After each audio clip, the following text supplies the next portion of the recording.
Yes, ready, start. I am grateful to the Government of India for having invited me to deliver the Sardar Patel Memorial Lectures this year on Mahatma Gandhi. It is quite appropriate that these lectures in the memory of one of the greatest sons of modern India, Sardar Vallabhbhai Patel, should deal with different aspects of Bapu's personality and thought. During the Gandhi century year, Sardar Patel had worked shoulder to shoulder with Gandhiji during our struggle for freedom and was one of his closest followers and co-workers. Let us therefore remember him with deep gratitude as a distinguished architect of our country while celebrating the century of the father of the nation. I regard the century as a God sent opportunity for India and the world because it affords a rare chance to all of us to recollect once again Bapu's basic ideals and philosophy with a view to solving our own existing problems in a spirit of dedication. The UNESCO has appealed to all the nations of the world to organize Gandhi Century programs in a benefiting manner. In our own country, the National Committee has already drawn up an ambitious program of holding exhibitions, erecting memorial pillars, publishing Gandhian lecturer, intensifying various items of constructive work and issuing special stamps and coins. Even so, there prevails a general impression in India that we have been gradually forgetting Gandhiji's high ideals and his way of life and work. It is therefore our sacred duty to do some critical thinking and introspection during this period with a view to reorientating our policies and programs for national development. Gandhiji was a practical idealist who tried his very best to solve various difficulties and problems in a rational and scientific manner, keeping in constant view certain basic principles which could not be sacrificed even for the liberation of the motherland. Gandhian thought is not based on some fads or utopian fantasies as is often assumed by the so called intellectuals in India and abroad.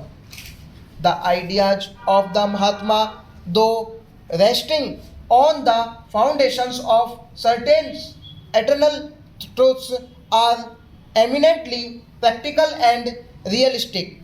We shall be overlooking his advice and guidance at great peril to India's vital interests and well being.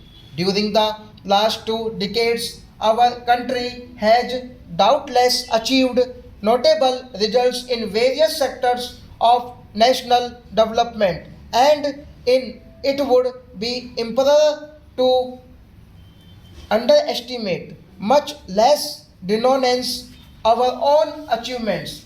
Nevertheless, the impact remains that we have not been able to solve some of our basic problems of hunger, poverty, and unemployment. Further, while endeavoring to increase the rate of economic growth and augment production in agriculture and industry, we have not paid adequate attention towards strengthening the ethical standards of our people.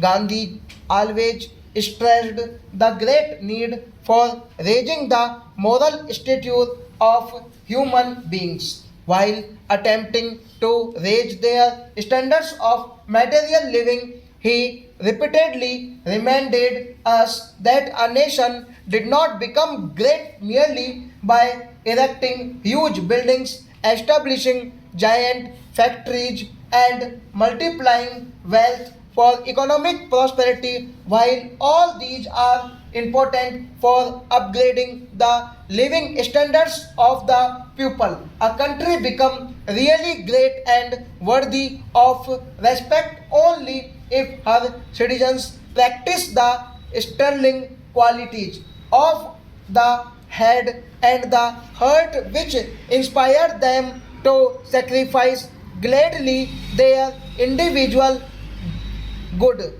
for the larger interest of the nation. When we study Gandhiji's early life, we are surprised to find that he was in several ways a very average person and in some respects even below the average. As a student, he did not show any outstanding merit or brilliance. As a barrister, he did not make any special mark in India or in South Africa. As a political leader, he trembled while trying to sponsor a resolution at one of the sessions of the Indian National Congress. Neither did he possess any special qualities of eloquence in public utterances, and yet he was able to make a very deep impact on all those who came in contact with him. Ultimately, he proved to be our liberator from foreign domination, and we remember him with great respect as the father of the nation. The secret of his wide influence especially lies in his insistence on truth and non-violence and his dedication to a life of sacrifice and service. He captioned his autobiography as the story of my experiments with truth. Even during the freedom struggle, Gandhiji never compromised with the principles of truth and non-violence for achieving temporary gains. He was prepared to sacrifice everything for winning India's independence, but not those fundamental ideals which to him were much more crucial than even Swaraj for India. In his cottage in Sevagram, Gandhiji always kept before him the following quotation from John Ruskin, that the essence of lying is in deception, not in words.